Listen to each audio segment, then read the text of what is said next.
Your Excellency, President Jóhannesson, dear ambassadors, dear Rector of the University of Iceland, ladies and gentlemen, dear guests, it's my great pleasure to welcome you to the University of Warsaw.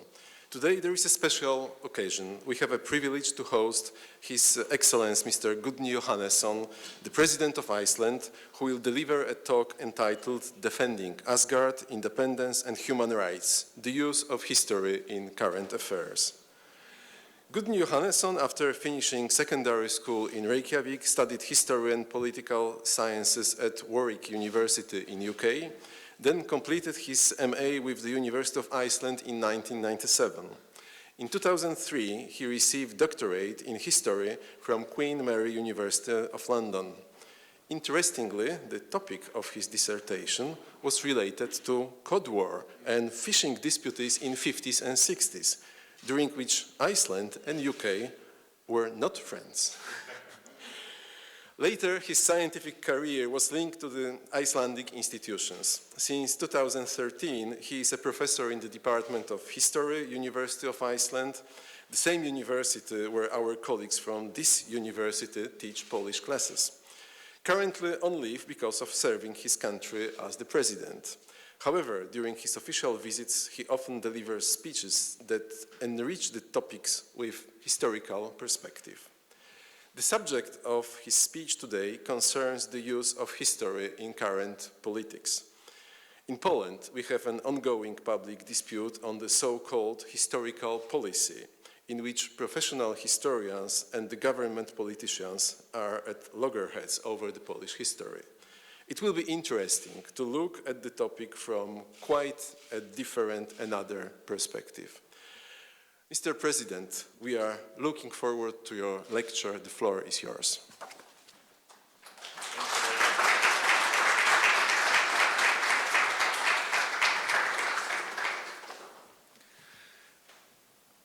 Dzień dobry. Good morning. Well, 2 words and you saluted. Well, I'm looking forward to this lecture. Rector of the University of Warsaw, Rector of the University of Iceland, Excellencies, dear guests, I will speak for about 20 minutes or so on this topic, defending Asgard, independence and human rights, the use of history in current affairs. In Norse mythology, Asgard, or Ásgarður in Icelandic, is the home of the gods, the Æsir. Odin is their chief, and this is Asgard. Other notables include Odin's wife, Frigg, Freyja, the goddess of love and fertility, her brother Freyr, the god of fertility, Tyr, the god of war, and Thor, or Thor, the god of thunder, and the cunning and disputable Loki, not Loki, Loki. Most of the Norse settlers who arrived in Iceland in the 9th and 10th centuries adhered to this heathen faith, Ásatrú in Icelandic. Christianity was soon adopted in the land, but in the early 1970s, a few Icelanders rekindled this heathen congregation. Today, it is the largest non-Christian denomination in Iceland. And aside from that, many Icelanders are actively interested in this part of our collective cultural heritage. We derive most of our knowledge about the heathen faith from poetry and sagas that were compiled or composed in Iceland in the 12th and 13th centuries. For the last 200 years or so, these accounts have motivated writers and poets, movie makers, and many more. Richard Wagner drew inspiration from the saga of the Völsungs when he composed his Ring des Nibelungen, and Walter Scott, the father of the historical novel, was influenced by the Icelandic sagas. Wonderful stories of exploits and voyages, fights and family feuds. J.R.R. Tolkien, the author of The Hobbit and The Lord of the Rings, fell in love with these tales. During his university studies, he would stay up through the night with C.S. Lewis and other friends, talking about, as he put it, the gods and giants and Asgard. Subsequently, Tolkien based the dragon Smaug on Fafnir in the above-mentioned saga of the Volsungs, and Durin, Dvalin, and the other dwarfs he created derive from Völuspá, the epic Eddic poem which describes the story of humankind from its origins to Ragnarök, the end of the world as we know it. Some admirers of Tolkien's imagined world even see parts of it in Iceland. And you can see here how those of you who have seen the Lord of the Rings trilogy or The Hobbit, this is not stills from those movies, this is Iceland. As I said, some of the people who admire Tolkien's world see parts of it in Iceland. One of them was a British writer called Philip Reeve. He is the author of, well, I have written here, the popular Mortal Engines series. I happen to know that, but I have not read these Mortal Engines series, but I'm told they're very popular, especially among people younger than I am. And even a movie about it, Mortal Engines. He visited Iceland, and he saw these similarities everywhere. When we went over one hill, he said, we saw Mordor ahead of us. A few days later, he saw the fields of Rohan. And those of you, again, those of you who read the Lord of the Rings and seen the movies, you know what I'm talking about. So now, back to Asgardur, back to Asgard. Thor and Loki, two gods I mentioned, may be familiar to those in the audience who have seen the extremely popular Hollywood movies about the Marvel Avengers and their adventures. So with his friends, including Hulk, Captain America, and Valkyrie, Thor fights Loki, not Loki, Loki. And he fights aliens and all sorts of enemies. You can see it here. It is great fun. It has masterful special effects, but apart from the names of some of the main characters, it has hardly anything to do at all with Norse mythology. Do we need to criticize this blatant misinterpretation and falsification of our Icelandic heritage and Nordic legends? Do we need to defend Asgard from the movie makers in Hollywood? Of course not, I would say. To begin with, it would be utterly hopeless and silly. And if anything, these Marvel productions might leave viewers wanting to know more about the Norse gods, just like Tolkien's books and Peter Jackson's movies have certainly generated interest in Norse mythology, this magical world of gods and trolls and dwarfs and elves. So yes, we can easily tolerate these incursions. On other fronts, however, we need to be steadfast in our defense.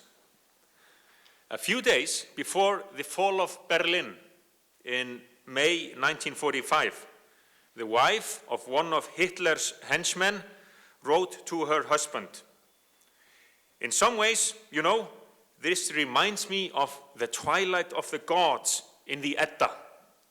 The monsters are storming the bridge of the gods, the bridge to Asgard. The citadel of the gods crumbles and all seems lost, and then suddenly a new citadel rises, more beautiful than ever before." The ugly Nazi admiration of Norse mythology is well known. Today, various neo-Nazi groups base in part their racist beliefs on our ancient faith and heritage. More often than not, they use symbols like Thor's hammer and refer to Odin in their names. And here we need to defend Asgard. I think it's obscene.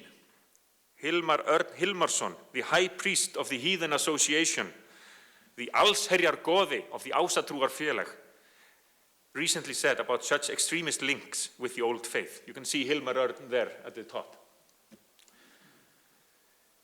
So indeed, we need to defend our ancient heritage against misuse by racist extremists.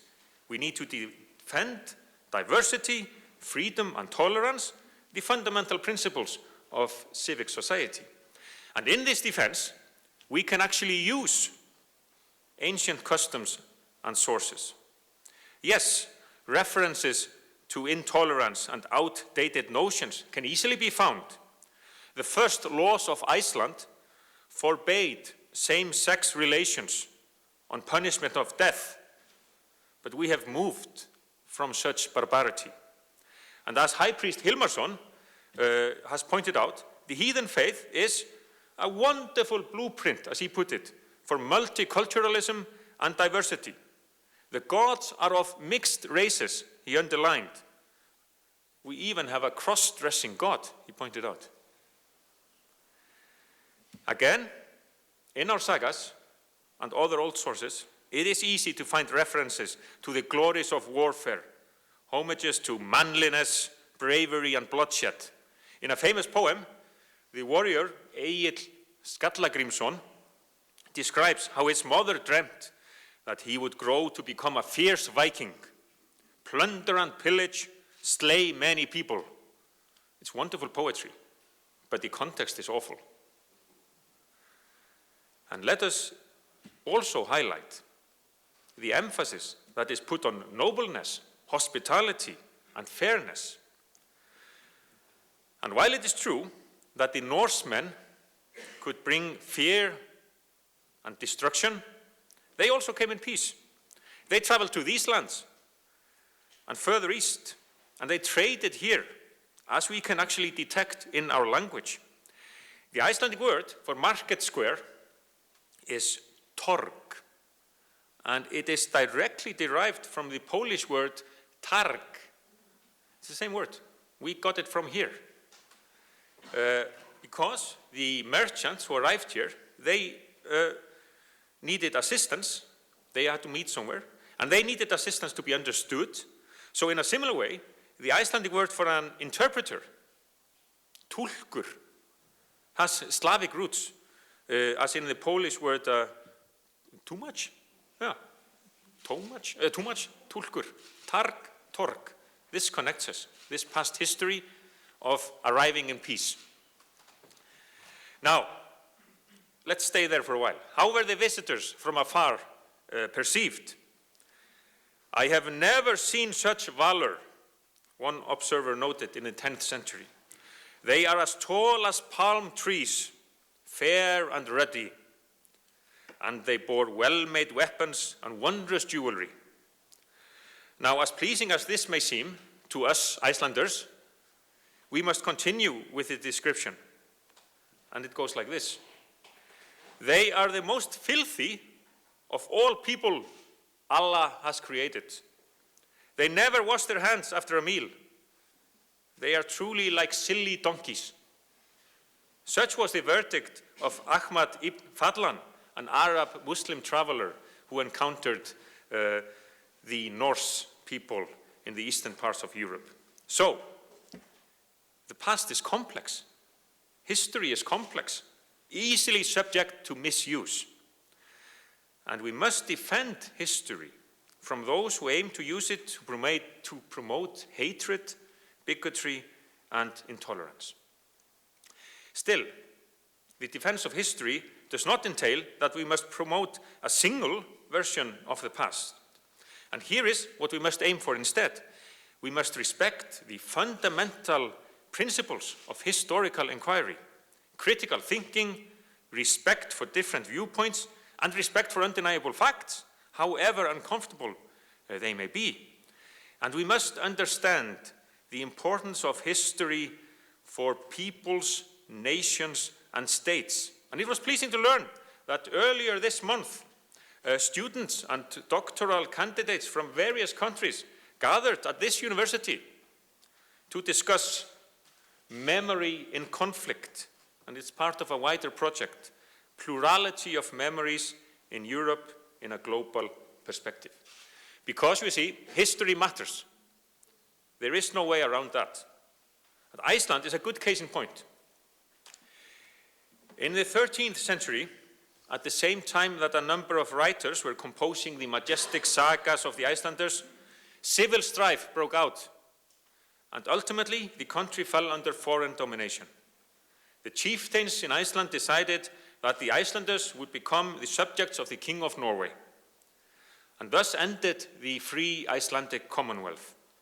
Later, Norway and Iceland came under Danish rule, and such was the situation in the 19th century, when Icelandic farmers and students and intellectuals called for increased independence from Denmark in a campaign that has been called a national awakening. In that effort, history, language, and culture were central. The new national leaders argued with conviction that during the first centuries of settlement in Iceland, the Icelanders had enjoyed freedom as prosperity, but lost it through their own folly and foreign machinations. Dark centuries of suppression and destitute set in. In many parts of Europe, a similar story was told, Poland included, to take a pertinent example here in Warsaw. All over the continent, historians and leaders of national movements were allies in a common campaign to restore the rights and independence of their people. In our two countries, Iceland and Poland, success was achieved in 1918. Poland reclaimed its sovereignty, and so did Iceland. I'm trying to get, yep, there we are, or what? Yeah. Poland reclaimed its sovereignty, and Iceland as well. Although Iceland in 1918 was still in a royal union with Denmark. The king of Denmark was also the king of Iceland. But to all intents and purposes, Iceland became a sovereign state. Now, during the interwar years, we went our separate ways as parliamentary democracy gave way to authoritarian rule here in Poland. And then came the Second World War. Iceland proclaimed neutrality, but was occupied by Britain, and then entered a defense pact with the Allied powers, tolerating their military presence on the island. Icelandic lives were lost during the war, mostly at sea, as sailors brought supplies of fish to the United Kingdom. But still, the war in Iceland brought political and economic benefits. And on the 17th of June, 1944, Iceland became a fully independent republic after centuries of foreign domination. So yes, in the summer of 1944, a wave of joy swept across Iceland. In the summer of 1944, the people of Poland were struggling to stay alive in their darkest hour. The heroic Warsaw Uprising was launched, and Iceland's death toll, sad as it was, of course pales in comparison with the horrors which the citizens of this country had to endure, the number of losses endured here. And after the war, we continued on different paths. In Iceland, decades of freedom and prosperity followed. Here in Poland, communist dictatorship caused yet more hardship until the people's will and power could not be suppressed any longer. The year 1989 was not that spectacular in Iceland. I can hardly remember anything worthy of remembering from 1989 in the history of Iceland. But in Poland and other countries in the eastern part of Europe, it should be considered as monumental as the years of independence immediately after the First World War. So, and here we are together in 2020. How should we view our history? And how should we use our history? Keeping in mind the different experiences of Iceland and Poland in the 20th century, a visitor from an island that enjoyed freedom and prosperity should be careful not to pontificate about how other people should perceive the past. Still, should we perhaps be as unified in our efforts as the champions of history were in the past when independence was the allowed goal ahead. From time immemorial, people have sought strength and support in the formation of a group, a unit with common identities and interests. Nations are imagined communities, as the Irish scholar Benedict Anderson pointed out so brilliantly, but because they want to, not because they are in some sense fake constructs. Nobody can ignore the potential evils of excessive nationalism, the danger of xenophobia, racism, and intolerance based on the alleged need to defend the purity, honor, and integrity of the nation. When we recall such examples that have led to warfare, genocide, and utter evil, we may be reminded of another, more negative definition of nationalism, the notion put forward by the Czech-born American scholar Karl Deutsch, that a nation is a group of people united by a mistaken view about the past and a hatred of their neighbors. Yes, undeniably, the ugly side of nationalism must be fought and rejected. Just like we have to defend Asgard from racist extremists, we must defend nationalism from radical nationalists. But we will not succeed in that struggle by denying people's need for a joint heritage and its long-proven positive attributes.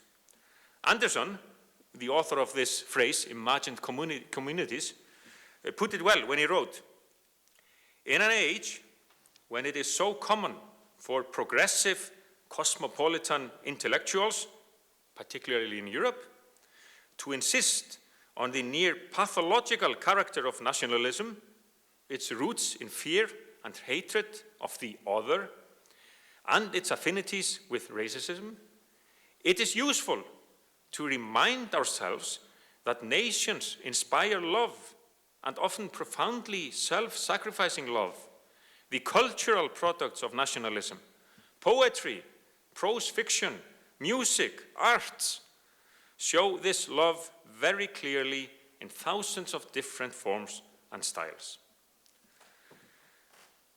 wrote Anderson. And indeed, the artists themselves have provided a similar reminder. In her song, "Declare Independence," singer Björk salutes national sovereignty with a flag and a trumpet. "Go to the top of your highest mountain and raise your flag higher, higher. Declare independence." So, dear friends, let us by all means defend the positive aspects of nationalism and independence. The freedom of speech, freedom of expression, freedom of religion, freedom of love, freedom and duty of diversity, tolerance, and open-mindedness, the freedom to seek inspiration from the past, but also the duty to accept and learn from the more negative aspects of our national experience. And then, we not only defend independence, but also human rights. And what worth is national independence if all inhabitants do not enjoy that universally recognized basis of free societies? And what worth are histories of nations if they cannot be told in all their variety? In 19th century Iceland, not all the historically minded leaders in the struggle for independence were that concerned with individual freedom, workers' rights, equality, welfare assistance, and other aspects which we now deem essential in a progressive society. And often they would argue fiercely among themselves. And now we should be able to tell that multifaceted story, not only a positive tale of progress from foreign rule to full independence. Similarly, the history of Iceland in the Second World War, when we enjoyed all that political and economic success, is not without its blemishes or controversies. The authorities in Iceland did not want persecuted Jews in Iceland. They did not want to offer them residence permits. Trade with Germany continued happily in the first months after the outbreak of hostilities in September 1939. So to conclude, as we discuss the use of history in current affairs, let us recall the wise words of Polybius, the ancient Greek historian. He wrote, "Now, I would agree that historians should give their countries an important role, but in no way must they make statements that are the opposite of what actually happened." And back home, back in Iceland, our first historian, Ari the Learned, provided similar advice in his book on the Icelanders, a 12th century description of the settlement of Iceland. Ari wrote, "Whatever is wrongly reported in this history, one is duty-bound to accept what proves to be more true." Thank you very much.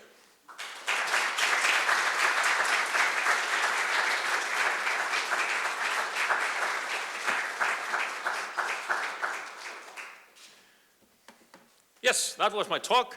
Now, I understand that we have a few moments for questions, and I'm happy to, let's put a caveat here. I'm happy to try to answer questions you may have in the few minutes we have. And I see there's a free microphone there, and it just feels so good for me as well to be back in the historian's mode.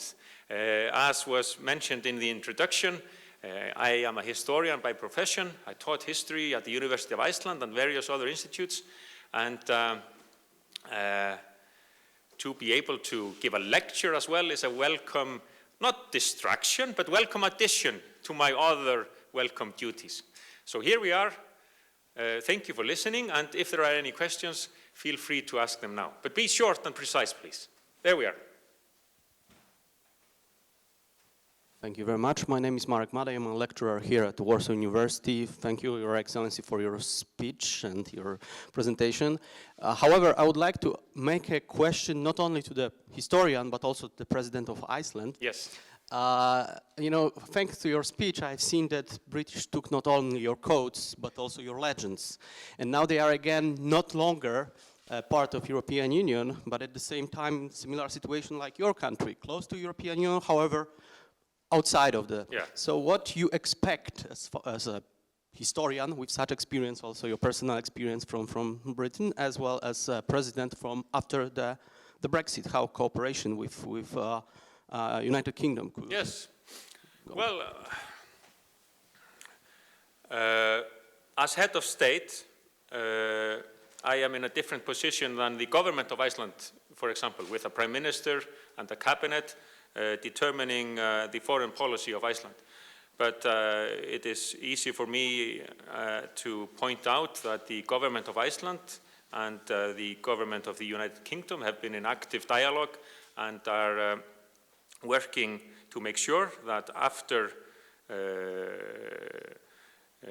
this year or during this year we will have found an amicable solution to the new situation, and both parties are determined to have the relationship between Iceland and Great Britain as positive and constructive as possible. But you are right that the history of Icelandic-British relations has had its ups and downs in recent decades and years. Both countries are well aware of that. I wrote my dissertation on the court wars in the UK, in the lion's den, as it were.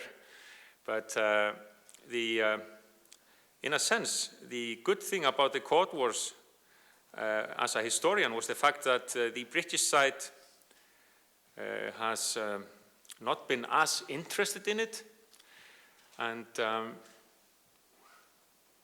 interest has been rekindled in recent weeks and months when Britain and the European Union have begun their negotiations on many aspects of their future relationship, including fisheries. So as a Cold War historian, I am very much intrigued. And on museums in Iceland, we have on display the old wire cutters. Because, now yes, whatever, I'm the president, I can speak as long as I want. During the Cold Wars, we had British trawlers fishing in Icelandic waters. We were against that. We wanted to kick them out. It was difficult until we invented a secret weapon, the wire cutters, because here's a British trawler.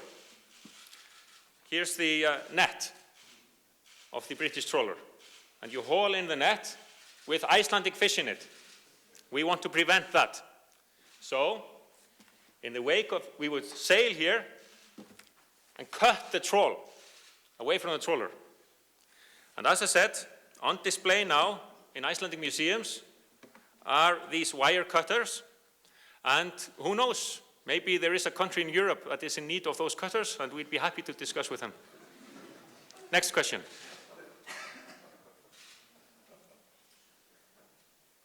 Anyone here at the front, at the very front?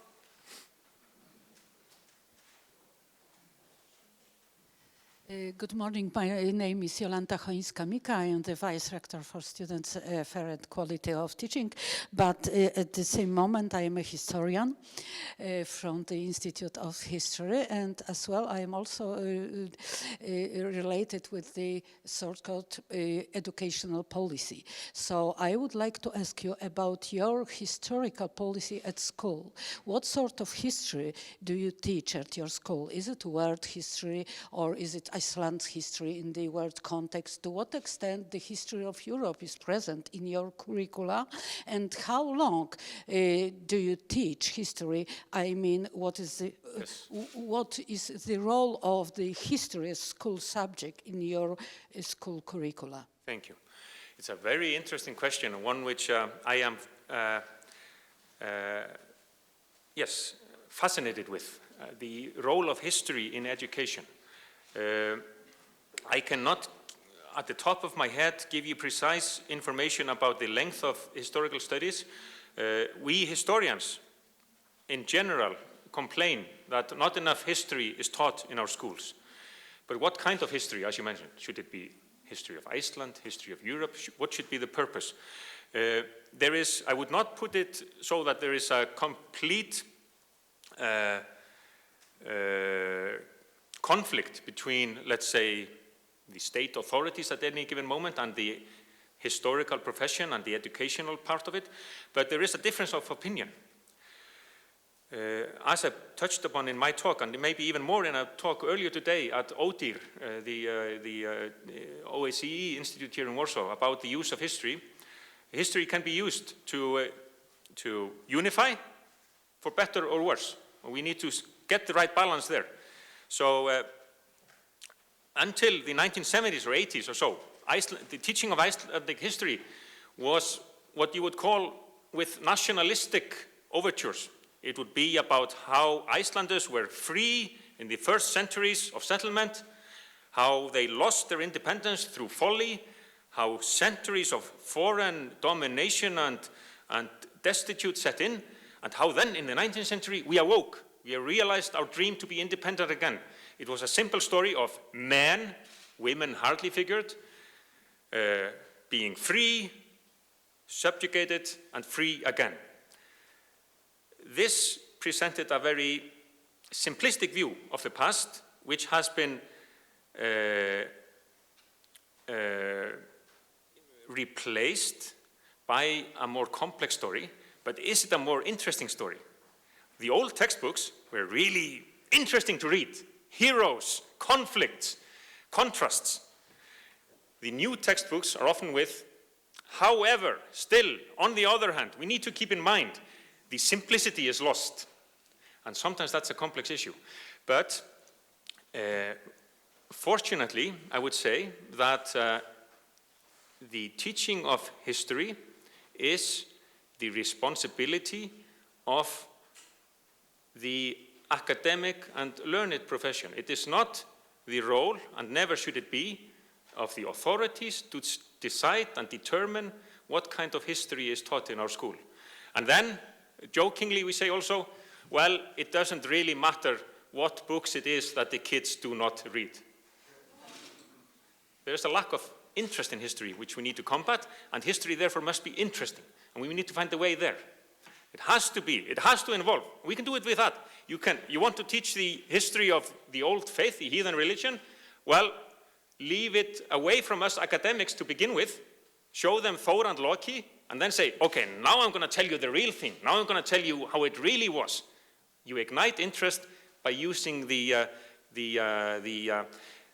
movies and the internet and all the rest of it. That's how I look at it. But it's not my problem now, but who knows what happens later.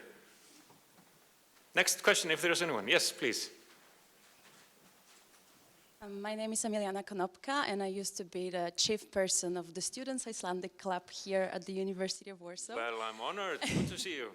And I am now an art historian interested in Icelandic art and national identity construction. And I actually have two questions. Yes. What is, according to you, the most important painting for the Icelandic nation? And what is your favorite painting, Icelandic painting?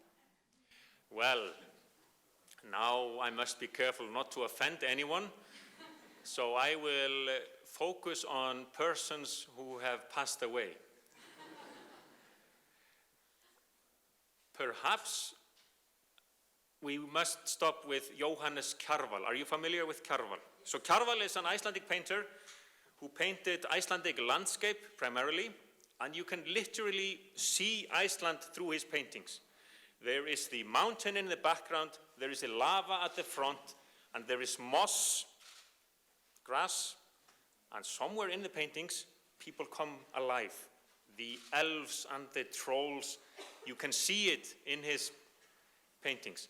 So maybe I would definitely go for Carville if you want to find a painting that exemplifies and unifies Icelanders. Maybe one of them would be a painting called Fjallamjólk, mountain milk, where you have the mountain in the background, like I said, and the moss in the forefront, and then this whitish water flowing in between. My favorite painting, that's a tricky one.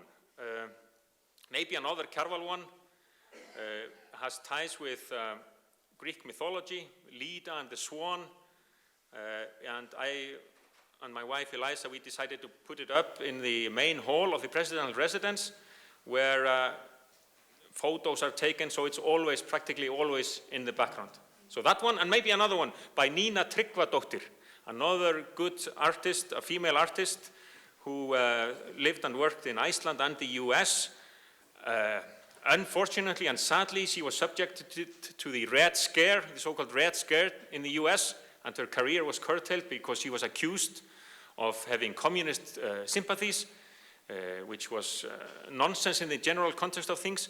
But one of her paintings is called History, and I like that, and I also have that at the presidential residence. So History and Fjallamjólk. I understand that we have to leave. Is there room for one more question, or is it not room for one more question? 2 minutes. So yes, please, here at the front, and then maybe there, and we have to be fast, so it has to be a very short and succinct question. I don't think so that will be possible, because I would like to ask you about the migration. I'm the Vice Rector for Research. My field of research is migration.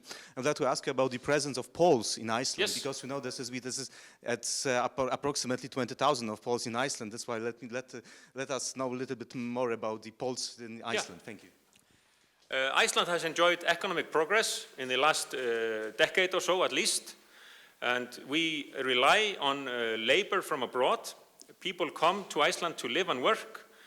Poles, by far the largest community of people with foreign origins in Iceland. About 20,000, may not seem too much to you, but it's 6% of the population. It is sometimes said that the Poles back home keep a bit to themselves. They have, in some senses, been able to create their own community. So Poles would listen to Polish TV, they would go to the Polish store, just communicate among themselves, which is fine, nothing wrong with that. But we also need to get them involved in society in general. So we are working on that, and we are being successful. Poles are in the search and rescue teams, Poles are in choirs, women associations, and when my wife and I go to sporting events with our kids, we see Eva and Evelina and Marek and Pavel, you see it on these shirts, team shirts. So integration is happening there.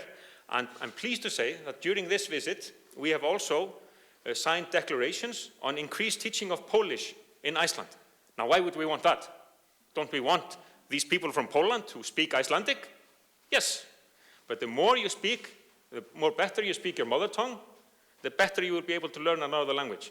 And our brain is brilliant, you see. We can speak many languages.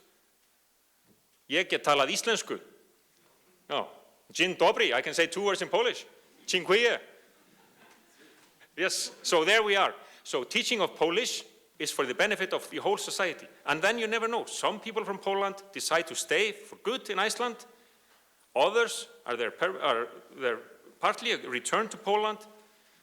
It works fine, fortunately, because we know sadder tales in other parts of Europe of complexity and difficulties. But back home, we have been blessed with the fact that there have been no serious conflicts between those who come for good or temporarily and the nation as a whole. And this was a long, long answer, but there we are. I do not know if it's time for another quick question. No, there has to be. I just say I agree with you. Ladies and gentlemen, it's been a pleasure. All the best to you, and thank you for listening to me. Thanks.